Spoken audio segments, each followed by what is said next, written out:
Dreamweaver, Chapter 5, Mountain Paradise. Missy's bag contained an assortment of objects: forager mandibles, pouches of dried up forager eyeballs, a Swiss Army knife, a pen, and a few trinkets.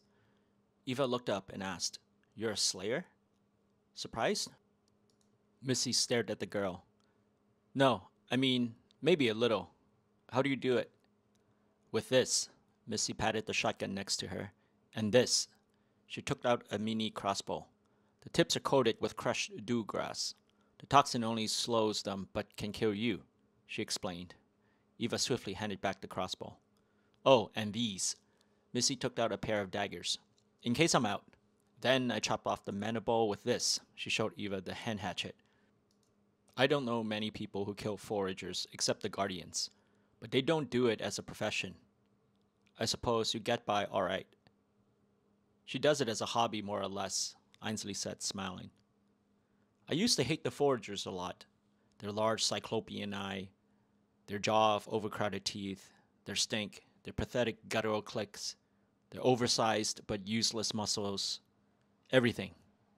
I hated everything about them," Missy sneered. "Now, not so much. The more I think about it, the more I realize they're nothing more than a different type of stupid animal. It hunted and ate my family, but it did so out of instinct, a very basic need to feed. There are others who kill as well, but for what?" Eva thought she saw Missy's eye glisten, but in a blink the glint disappeared. She expected no less from someone like her, a person who couldn't bleed because she was swimming in a sea of sharks. Eva naturally turned to Ainsley and secretly wondered whether he knew she was worse than a shark. "I'm a parasite." No, she told herself. Anything to survive, to stay alive. No other reason sufficed. There was no one for whom she would live, nor was there any unfinished business. There was no last sunrise or sunset to see or miss, and no final place to rest. When she died, she would simply lie down and become food for foragers. While alive, she viewed existence as a day-to-day affair. Hence, each waking moment was simply to live to the next.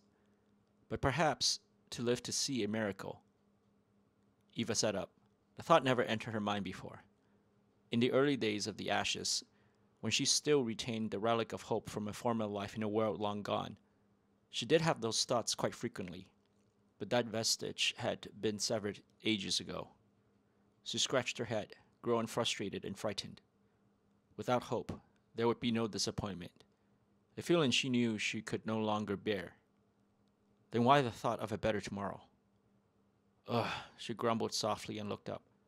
Through the rearview mirror, she saw Ainsley watching her. "Are you all right back there?" "Ugh," she grumbled louder. "It's your fault. Can't you find an easier road that's less bumpy?" He smiled and shrugged. She slumped into her seat and couldn't help thinking that indeed it must be his fault. The truck could climb no more, and they alighted and continued on foot. No names marked the road, nor were there any conspicuous landmarks. Rows of skeletal trees lined the edges of the small trail like soldiers, and they continued endlessly down the winding path. Occasionally, the monotony of the landscape would change, but only to unveil the unsightly sores of the land. Pockets of tar bubbled and burst, while faults jutted from the ground like fibrous scars. There were no wildlife in these parts, but somehow Eva felt that the area was very much alive. The wind howled, the leafless limbs of trees shook. Even the ground seemed to rumble. A small cloud of mist rose, and Eva held onto Ainsley's arm. He smiled at her but said nothing. The mist grew thick, covering their eyes in a layer of whiteness. Neither Ainsley nor Missy appeared significantly bothered, but Eva grew anxious, especially when they made seemingly blind turns that could potentially lead them into a voracious abyss. Despite her dread of an imminent fall, nothing horrendous came of their walk in the clouds. As the mist parted, a lush forest of pines greeted them. Tiny critters sprinted to and fro, chasing one another across this lively paradise. Small pools of water replaced the tar pits, and a healthy network of rivers vascularized the land. Until now, Eva had thought the garden was the last oasis of life. "Where is this place?" she asked with wonderment. "Since the ashes, I have never seen so many live plants except in the garden." "Home," Ainsley said, and patted Eva on the head. She was too caught up with the sight to respond. Instead, she followed, wide-eyed and slack-jawed.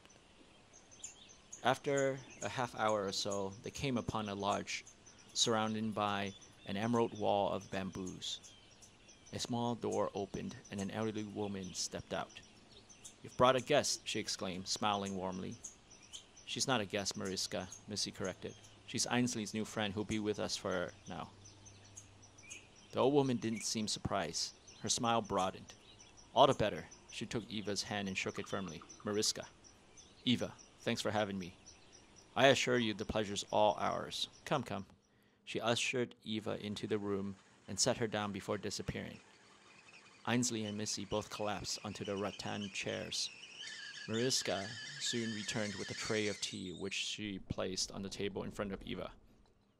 "Mariska's special recipe," the old woman said. The sweet, flowery aroma of the tea was distinct and very invigorating.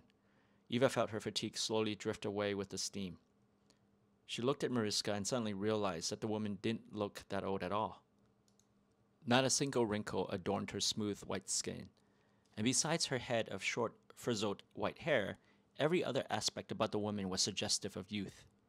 Eva watched Mariska pour the tea and noticed not the slightest tremor of age.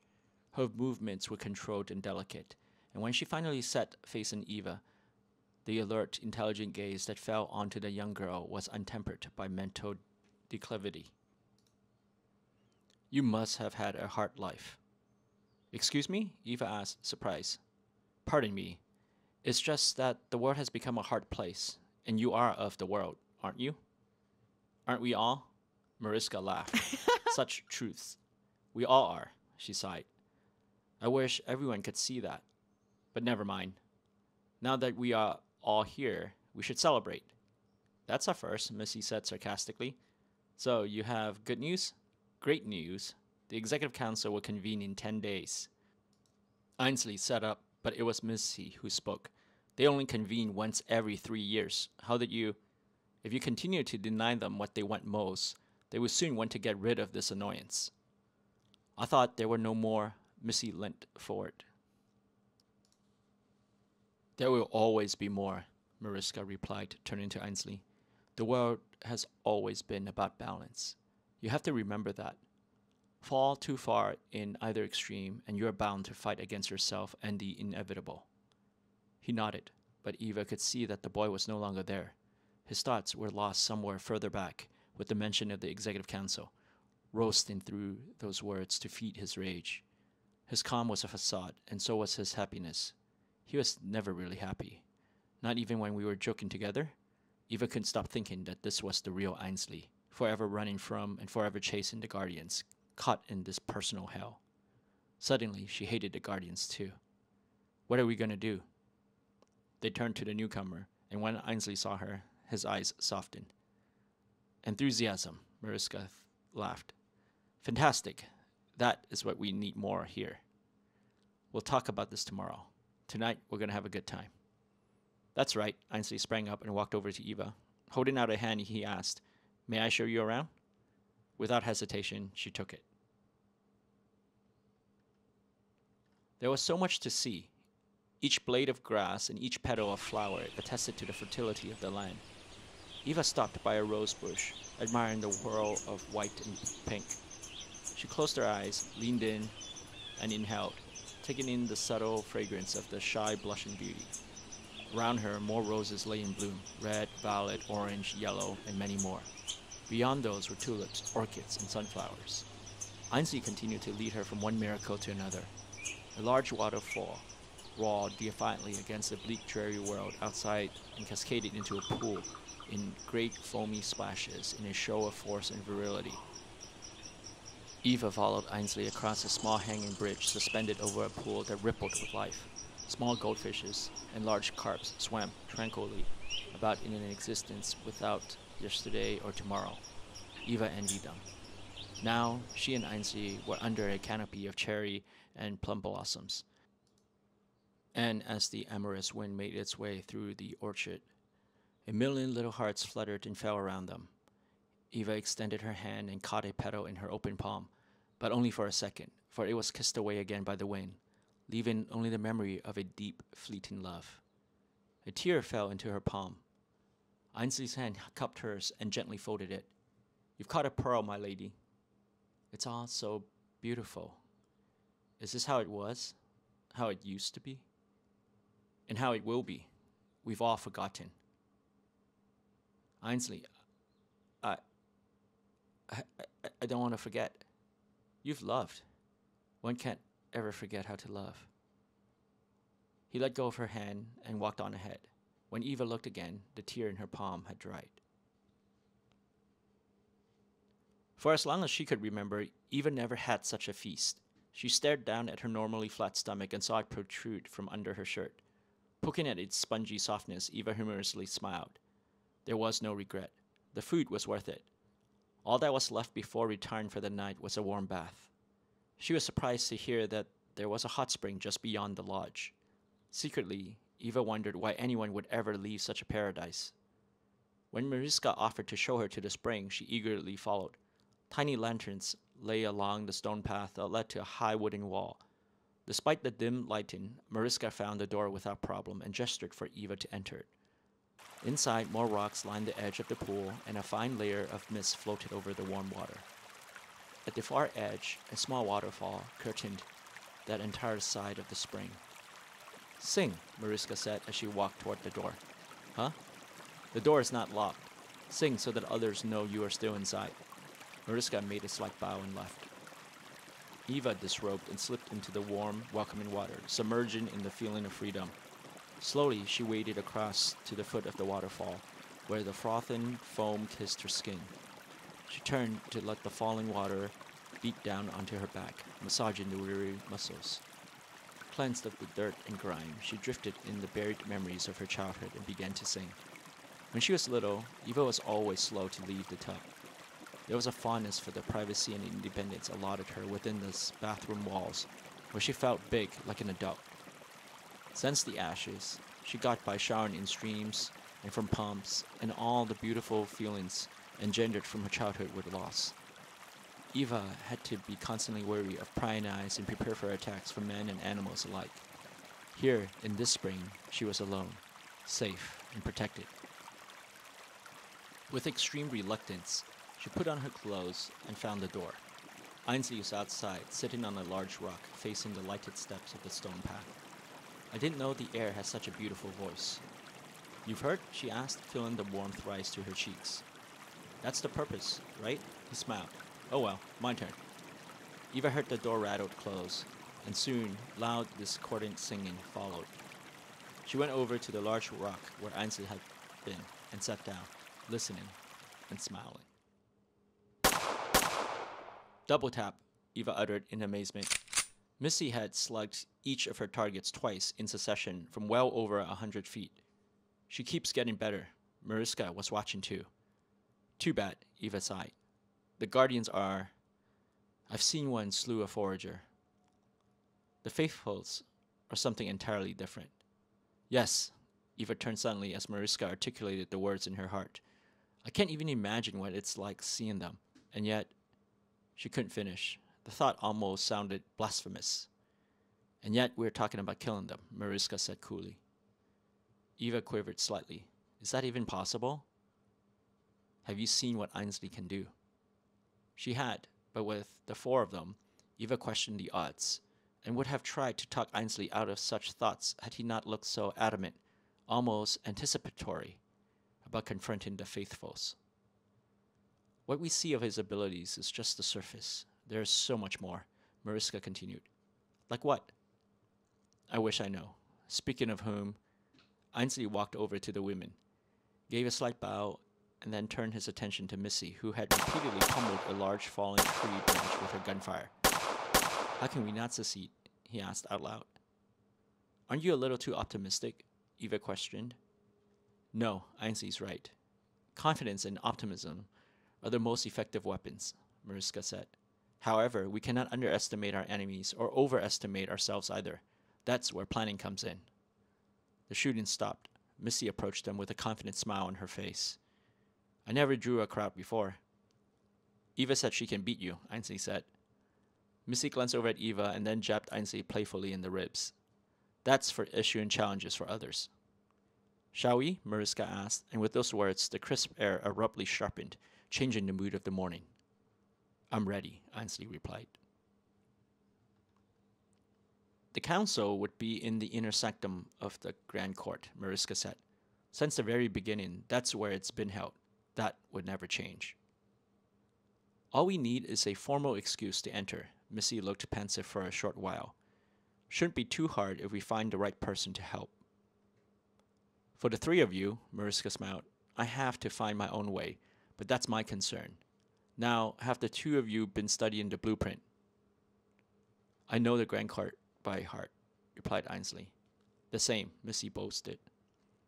Good. One of you should give the young lady your copy. Mariska turned to Eva. It would be best if you took the remaining few days to memorize the layout. The unexpected is bound to happen. And if separated from us, you have to know where to escape. A superior general studies not just the plan of attack, but the plan of a tactical withdrawal as well. Eva nodded and knew exactly what Mariska meant. She had studied the layouts of numerous buildings and had researched her marks carefully. That was the reason for her relative success as a purloiner.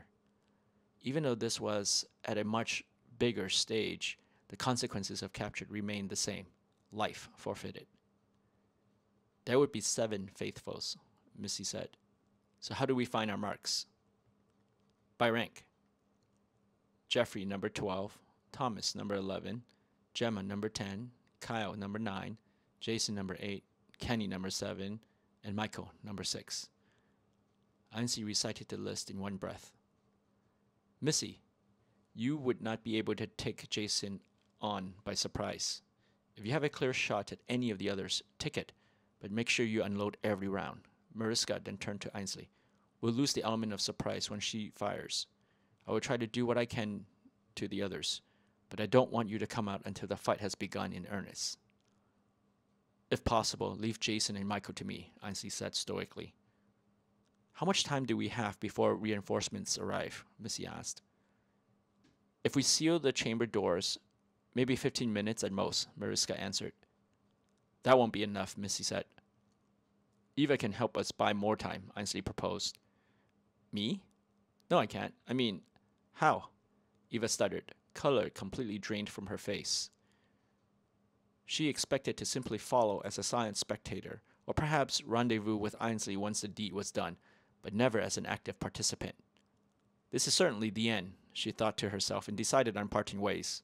Her chances without Ainsley certainly seemed a lot brighter at this juncture.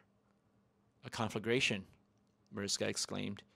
Each Grand Court carries its own supply of fuel. If that burns, the rest of the Guardians can try to put out the fire. Eva, will you help us? Well, I suppose. Marvelous. We should be able to finish most of them. Eva raised her hand. And how do you suppose we get away? Ah, most critical. If we are able to carry out everything as planned, then the most expedient getaway is through the southern end of the city where the dead woods await. Not only is it the quickest, but vehicles would not be able to follow through the thicket, Mariska explained. And if we fail? Although Missy asked the question, her voice was steady and confident without the slightest hint of fear. Eva couldn't tell whether the prospect of failure or the thought of escape was ever seriously considered in Missy's mind. Do all of them feel this way? We go to the sewers. Less pleasant and slower, but it's been nearly vacant since the ashes. I know this is a lot, but for the time being, are there questions? Eva was drowning in them, but none of which she could publicly articulate, of course. How to flee, when to flee to where. Her companions did not enter the equation. She wanted very much to live, and they were surely headed toward death, tragic as it were. Missy and I will ride out tomorrow. We'll meet 3 days before the convention in Harper's Lodge, where we'll fine-tune the plan based on the actual conditions, Mariska said with finality. They all nodded, and to a despondent Eva, they had just consigned themselves to a fiery grave. Too many thoughts bombarded her, and Eva decided on a walk to clear her head, following a small river that ran close to the lodge. Along the river's edge were willows with branches drooping like the long arms of a hangdog man. Despite their dreary appearance, the willow in the wind created a sporadic rustle that was enhanced by the quiet chatter of the running stream. Eva stopped to listen. This was nature's very own song, and she missed it. Healthy, leafy trees were sparse, and rivers that ran never did so with such life and enthusiasm. She didn't want to leave this place, and she didn't understand why the others won't choose to stay. For what reason? Revenge? Everyone had suffered losses. She knew the pain and bore the scars, and life below the mountains had no dignity or value. So why not let the world tend to itself and stay here forever? Eva made up her mind to return to this place. Perhaps the true value of Ainsley was to bring her here where she was safe. The thought uplifted her spirit, but only slightly. She felt a pang of sympathy for her companions. Of the people she met since the ashes, no one had treated her so openly and warmly as they had. Toward Ainsley, the feeling was close to guilt. He was annoying, but that was hardly a mortal sin. She had traded his life for her own without his knowing. Was her luck that horrible? Not a week had passed since their encounter, and the end already drew near for him. As a gust of wind brushed by, goose flesh rose on her skin, and Eva no longer wanted to be alone. She returned to find Ainsley in the bamboo forest behind the lodge. He was sitting cross-legged, seemingly in deep meditation, as several poles of cut bamboo laid haphazardly around him, undoubtedly the result of sword practice. Beads of sweat dotted his face. She hadn't really noticed it before, but Ainsley was tan unlike most folks, whose skin tone ranged from a spectrum of paleness. In fact, he was not at all unhandsome. His broad features, though not pretty, carried an undeniable masculinity. He was tall without being lanky, helped by a well-toned physique. When he moved, his movements were strong, steady, and purposeful. Eva was already lamenting his loss. Without disturbing him, she slipped away. Eva passed by Mariska, who was in the yard tending to a tiny herbal garden. The smell of fresh dirt arrested her, and she stopped long enough for Mariska to see her and wave her over. "Is everything all right, child?" Mariska, There, Mariska comforted and guided Eva to a wooden bench on the porch. "If it's because of this morning, I want to make it clear that you don't have to do anything that makes you uncomfortable. Ever. Ainsley knows this, and so does Missy. Why can't we stay here?" 13 years ago, I asked myself the same question. Do you know what this place was like then? You've hiked here with Ainsley and Missy. The path is almost like a time capsule, showing you how this place was. Mariska turned her hands over to show Eva. The soil was hard and dry when we first got here, but with time and effort, we've changed it. Then the change perpetuated until it is what you see here today. Just that small spark started it all. But how would assassinating the faithfuls help? I was one of them. Whether it was from shock or reverence or fear, Eva's body trembled just the same. She was in the presence of someone whom most people had never seen. You're the faithful who saved Ainsley. I'm an apostate now, Mariska joked. I don't understand. Mariska gently patted Eva's hand. Do you believe in love? I do, Eva answered immediately, and then added, as naive as that sounds. No, Mariska said. Not at all. Do you believe in chance? She couldn't answer, and Mariska continued. In miracles? Mariska smiled. The man who saved me and his legion of followers don't. Everything is by his design, by his creation. He didn't heal us. He purified. Can you imagine his vision of the world? No chance encounters, no love at first sights, no unquantifiable passions, no inexplicable mysteries or miracles. Is that pure? Preordination? Mariska got to her feet and walked toward a water pump. Midway, she stopped and looked back at Eva. If you don't believe in any of those things, how can you believe in life? Thanks for staying and listening until the end. Let me know what you think of the story so far in the comment section below. Don't forget to like and subscribe to get alerts on new chapters. Also, if so inclined, you can buy me coffee or preferably boba on Ko-fi. Link in the description below. Thanks for tuning in and see you next week.